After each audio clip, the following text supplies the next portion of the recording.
हर हर महादेव दोस्तों, भोले बाबा आप सभी पर अपनी कृपा दृष्टि बनाए रखें। दोस्तों, ये कथा है कि किस तरह से गरुड़ जी ने पहले अपनी माता के दुख को दूर किया और उसके पश्चात वो विष्णु भगवान के धाम में जाकर उनके वाहन हुए।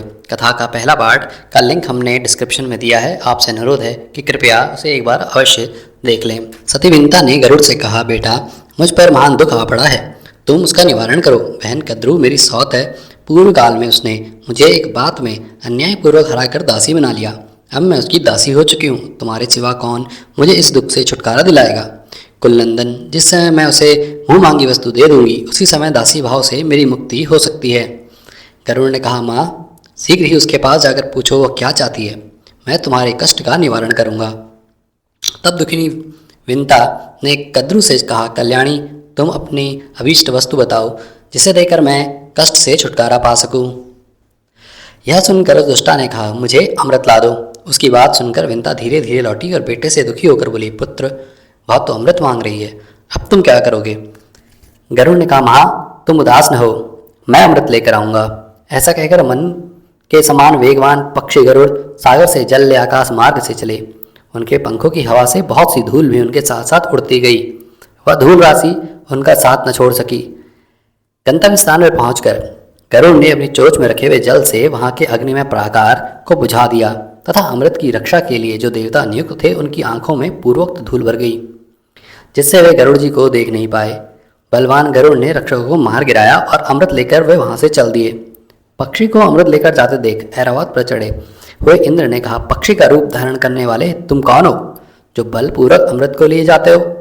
संपूर्ण देवताओं का अप्रिय करके यहाँ से जीवित कैसे जा सकते हो? गरुड़ ने कहा, देवराज मैं तुम्हारा अमृत लिए जाता हूँ, तुम अपना पराक्रम दिखाओ। यह सुनकर महाभाव इंद्र ने गरुड़ पर तीखे बाणों की वर्षा आरंभ कर दी, मानो मेरुगिरी के शिखर पर मेघ जल धाराएं बरसा रहा हो। गरुड़ ने अपने वज्र के समान तीखे नखों से ऐरावत हाथी को विदीर्ण कर डाला तथा मातली सहित रथ और चक्कों को हानि पहुंचाकर अग्रगामी देवताओं को भी घायल कर दिया। तब इंद्र ने कुपित होकर उनके ऊपर वज्र का प्रहार किया। वज्र की चोट खाकर भी महापक्षी गरुड़ विचलित नहीं हुए। वे बड़े वेग से भूतल की ओर चले। तब इंद्र ने सब देवताओं के आगे स्थित होकर कहा, निष्पाप गरुड़, यदि तुम नागमाता को इस समय अमृत दे दोगे तो सारे सांप अमर हो जाएंगे, अतः यदि तुम्हारी सम्मति हो तो मैं इस अमृत को वहाँ से हर लाऊंगा। गरुड़ बोले, मेरी साध्वी माता विनता दासी भाव के कारण बहुत दुखी है। जिस समय वह दासीपन से मुक्त हो जाए और सब लोग इस बात को जान ले, उस समय तुम अमृत को हर ले आना। ऐसा कहकर महाबली गरुड़ माता के पास जाकर बोले, माँ मैं अमृत ले आया हूँ, इसे नागमाता को दे दो। अमृत सहित पुत्र को आया देख विनता का हृदय हर्ष से खिल उठा। उसने कद्रू को बुलाकर अमृत दे दिया और स्वयं दासी भाव से मुक्त हो गई। इसी बीच में इंद्र ने वहां पहुंचकर अमृत का घड़ा चुरा लिया और वहां विष का पात्र रख दिया। उन्हें ऐसा करते हुए कोई देख न सका। कद्रू का मन बहुत प्रसन्न था। उसने पुत्रों को बुलाया और उनके मुख में अमृत जैसा दिखाई देने वाला विष दे दिया।